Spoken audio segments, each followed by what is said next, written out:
데이터의 시작과 끝은 데이터랩스. 안녕하세요. 데이터 분석 도우미 아나운서 박혜수입니다. 오늘은 최근 많은 기업에서 필요로 하는 실험 계획법에 대해서 이야기해 볼까 하는데요. 기업이나 학교 연구원들을 위해서 이레테크 데이터랩스 인기 과정 중에 하나인 실험 계획법을 오늘 소개해 드립니다.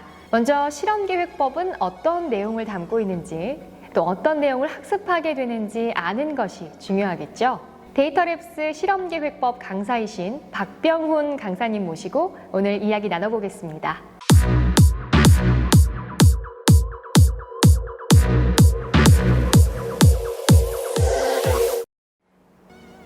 네, 오늘 데이터랩스 실험계획법 강사이신 박병훈 강사님 모시고 이야기 나눠볼게요.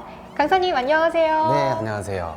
저는 데이터랩스에서 강의, 분석, 자문 및 컨설팅을 담당하고 있는 박병훈이라고 합니다.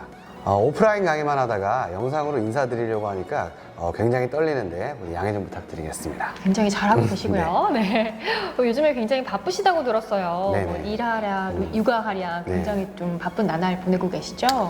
맞습니다. 최근 기업에서 또 굉장히 문의도 많이 주셔가지고 강의, 컨설팅으로 좀 바쁘게 지내고 있고, 개인적으로 얼마 전에 이제 남매 쌍둥이가 태어나서 육아에도 좀 힘쓰고 있습니다. 축하드립니다. 네. 또 직장이나 가정에서 모두 아주 슈퍼맨이 되실 것 같은데요. 네, 실험계획법 어떤 건지 좀 소개 좀 해주실까요?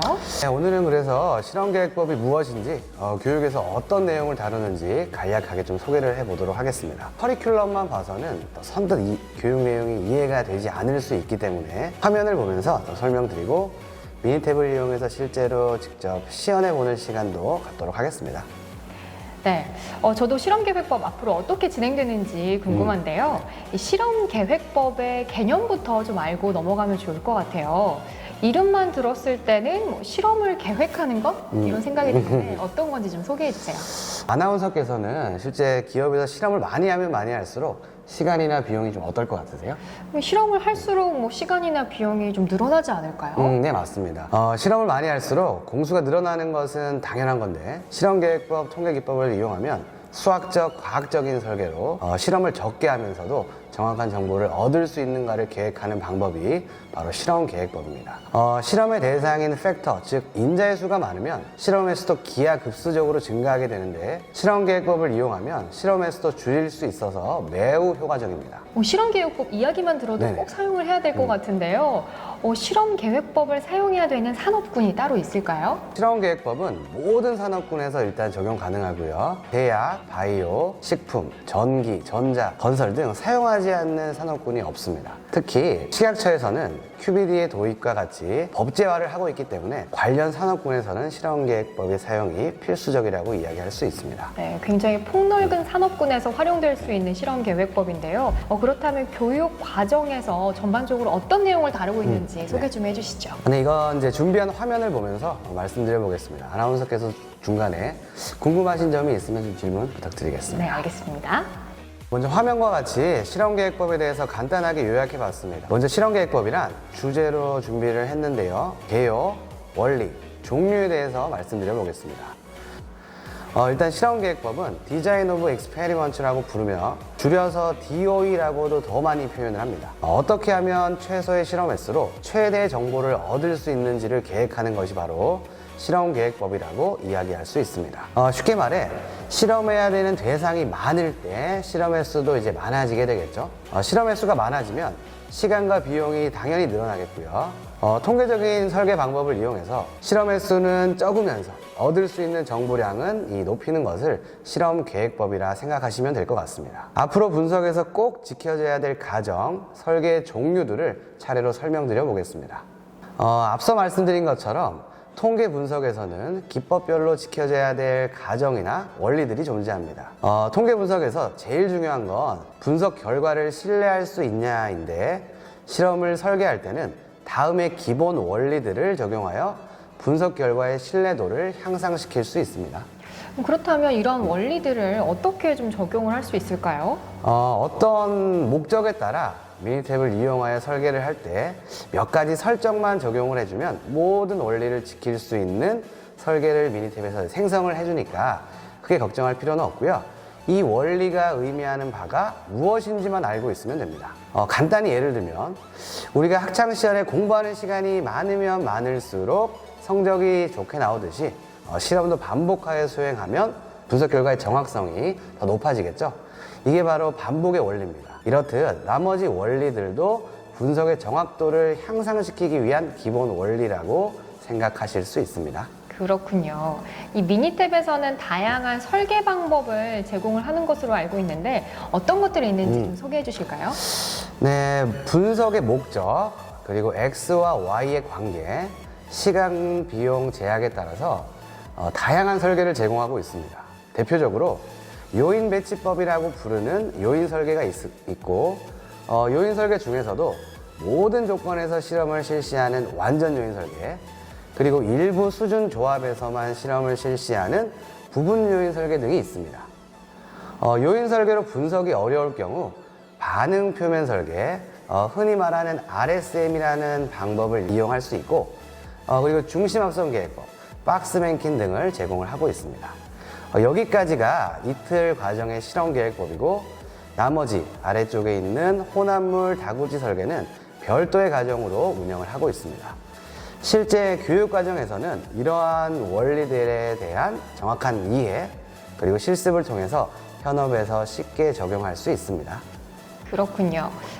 요인 설계가 어려울 경우에 반응 표면 설계를 한다고 하셨는데요. 조금 더 자세하게 말씀해 주실까요? 네. 이제 두 번째 챕터로 좀 넘어가서 해당 내용에 대해서 좀 말씀을 드려볼 텐데요.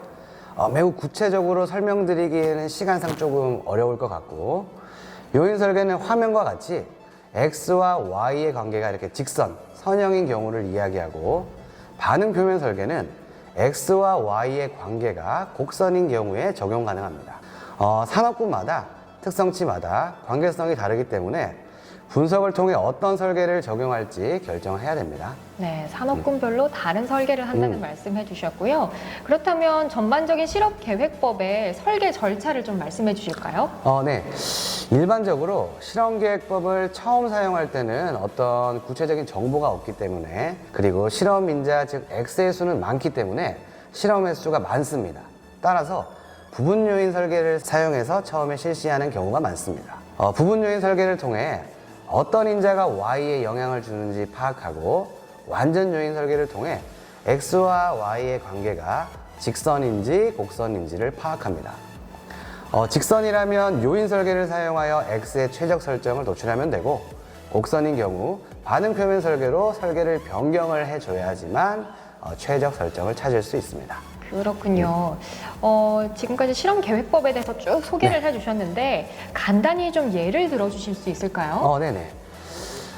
이제 세 번째 챕터에서는 쉽게 이해할 수 있는 주제로 간단하게 어떻게 실험 계획법이 적용되는지 준비해 봤습니다. 먼저 이제 아나운서님은 요새 스트레스 많이 안 받으세요? 스트레스 받죠. 네. 힘들죠. 얼굴이 좀 티가 나나요? 네, 좀 그런 것 같습니다. 농담이고요. 스트레스를 많이 받으면 건강에도 당연히 좋지 않겠죠. 그러면 스트레스를 풀기 위한 어떤 액션을 취해야 되는데, 여기서 그러면 Y는 스트레스의 크기가 되고 X는 어떤 액션이 되겠죠. 스트레스 크기를 줄이는 X의 최적 설정을 찾으려면 어떤 액션들이 있는지 먼저 알아봐야 되겠죠. 아나운서님께서는 이제 스트레스를 받으시면 주로 뭘 하시나요? 저는 뭐 좀 잠도 자고요. 네. 뭐 쇼핑도 하고 뭐 가끔 술도 마시고 네. 네, 이렇게 푸는 것 같아요. 저랑 좀 비슷한 술 먹는 거 저랑 좀 비슷한 것 같은데. 갑자기 또 개인적인 이야기를 또 해서 죄송하고요. 다시 좀 주제로 넘어가 보면 화면과 같이 이러한 다양한 활동들이 있을 수 있습니다.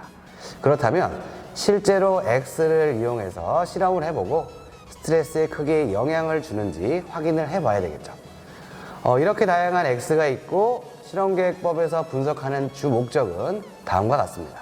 Y에 영향을 미치는 X는 무엇인지, 그리고 어떤 X가 Y에 영향을 가장 많이 미치는지로 생각할 수 있습니다. 지금 화면을 보면 X가 8개나 되네요. 네. 실험을 좀 많이 해야 될 것 같은 불길한 예감도 드는데. 맞습니다. 모든 조건에서 실험을 하면 인자의 개수가 8개일 때 256번을 실험해야 되는데, 대부분의 기업에서는 이렇게 실험하기가 굉장히 어렵습니다. 따라서 실험 횟수를 좀 줄일 수 있는 부분 요인 설계를 사용해야 되는데요. 부분 요인 설계는 2분의 1, 4분의 1, 8분의 1 설계를 현업에서 가장 많이 사용을 하고 있고, 지금과 같은 경우 8분의 1로 줄일 시에는 32번의 실험으로도 분석 결과를 얻을 수 있습니다. 이렇게 설계 방향이 정해졌으면 미니탭을 이용하여 X를 입력하고 설계 시트를 생성합니다. 그리고 실험한 데이터를 빨간색 박스에 입력하여 분석을 진행할 수 있습니다. 분석 과정은 생략을 하고 결과를 보시면 다음과 같습니다. 스트레스 크기를 줄이기 위해 영향을 미치는 X인자는 바로 쇼핑과 음주였습니다. 그렇다면 지금 쇼핑은 몇 시간, 음주는 어떻게 하면 가장 스트레스 크기를 줄일 수 있는지 알 수 있겠네요.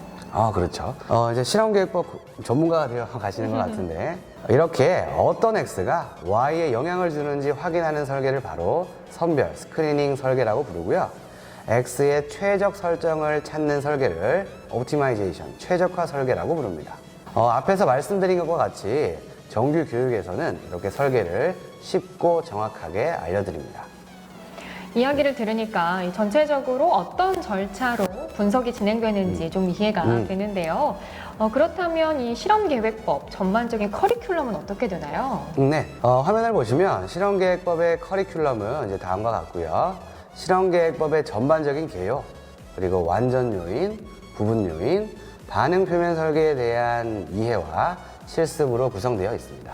그렇군요. 이 실험계획법을 수강하기 위해서는 어떻게 신청할 수 있나요? 네, 이제 집체교육은 저희 데이터랩스 홈페이지에 들어오셔가지고 신청하실 수 있고요.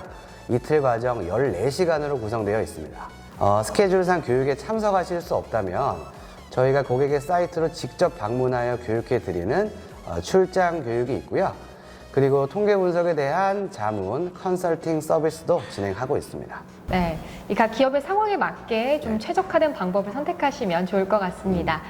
실험 계획법을 통해서 얻을 수 있는 또 효과, 그리고 수강 대상자는 어떻게 될까요? 네, 먼저 정확한 설계 프로세스를 구축할 수 있고, 그리고 고객사, 이러한 허가 기간에 쉽게 대응할 수 있는 장점이 있고요. 그리고 실험계획법을 사용하면 시간, 비용 등을 절감할 수 있습니다. 그리고 체계적인 의사결정으로 업무를 진행할 수 있고요. 수강할 수 있는 대상자는 사실 모든 산업군의 모든 기업 담당자가 필요할 수 있습니다. 특히 연구소에서 설계를 담당하시는 분들은 꼭 필수적으로 들어야 되겠죠. 그렇군요. 저는 연구소는 아니지만 혹시 실험계획법 한번 저도 수강해 볼 수 있을까요? 네, 물론입니다. 네, 굉장히 도움이 될 것 같습니다. 오늘 실험계획법에 대해서 박병훈 강사님과 함께 이야기 나눠봤습니다. 강사님 고맙습니다. 네, 감사합니다. 네, 지금까지 실험계획법 교육과정에 대해서 안내를 해드렸는데요. 실험계획법에 대한 보다 상세한 문의는 화면의 연락처로 좀 문의를 해주시면 친절하게 상담을 해드리겠습니다. 자, 그럼 이것으로 실험계획법 과정 소개를 모두 마치겠습니다. 시청해주신 여러분 고맙습니다. 데이터의 시작과 끝은 데이터랩스.